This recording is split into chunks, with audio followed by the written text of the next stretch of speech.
I was still holding the ribbon when my phone lit up. Red silk, gold bow, Christmas Eve. The room smelled like pine and burnt sugar. I remember thinking the tree looked crooked, like it had leaned away from me on purpose. The message was short, legal, cold.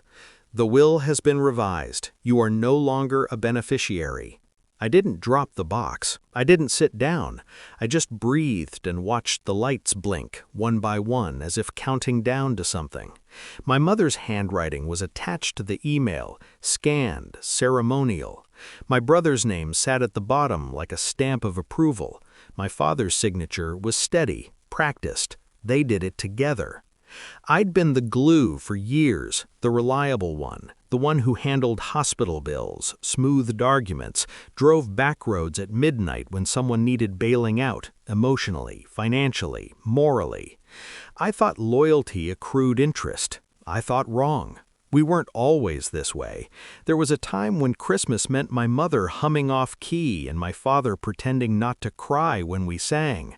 My brother used to sneak me the last cookie and swear me to secrecy. We were a unit, a small, loud democracy. Then money entered the room and never left.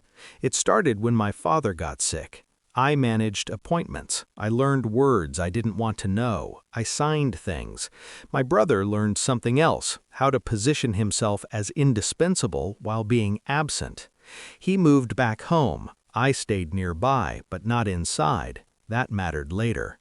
The first sign came as silence. Calls returned slower, decisions made without me, a family group chat renamed without my name in it.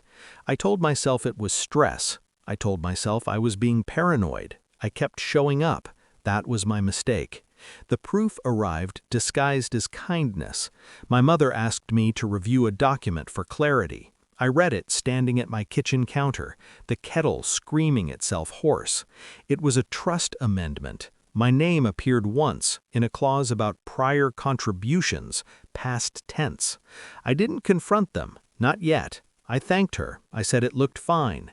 I poured the water down the sink and watched the steam disappear.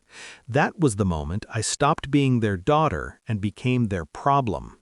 I planned quietly. I audited my own generosity. I pulled bank statements, emails, calendar invites.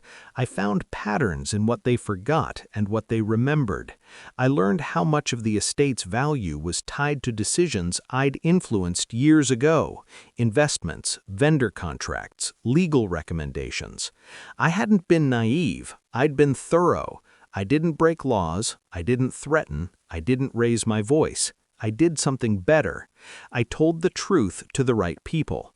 I called the attorney who drafted the original will and asked for a meeting. I brought documentation. I didn't accuse. I asked questions. I framed concerns as curiosity. I watched his expression change when I mentioned dates and signatures. I forwarded emails that showed undue influence dressed as caretaking. Then I stepped back. Christmas Eve arrived like a stage cue. They invited me last minute, guilt masquerading as grace. I brought gifts, thoughtful ones, wrapped carefully. Dinner tasted like cardboard. Laughter bounced off the walls and didn't land. My brother poured wine like a host who'd already won. My mother avoided my eyes. My father squeezed my hand too hard. After dessert, I asked if we could exchange gifts. Mine went last. I handed my father an envelope, thick. He opened it slowly. The room went quiet in the way storms do when they decide where to strike. Inside was a notice, formal, embossed, the attorney's letterhead. A pause in the trust's execution pending review, a recommendation for an independent guardian ad litem, a note requesting clarification on recent amendments. My brother laughed, once. It died in his throat. My mother's face folded inward, like paper meeting flame. I didn't smile. I didn't explain. I let the words do the work. I let the timing sink in. Christmas Eve, a season for reckoning. They spoke over each other. Accusations, pleas, my name used like a lever. I waited until it got ugly. Then I stood. I brought one more thing, I said. calm as snowfall. I slid a small box across the table. Inside was a USB drive, labeled, dated, a backup of everything, communications, transactions, timelines. Not a threat, a mirror.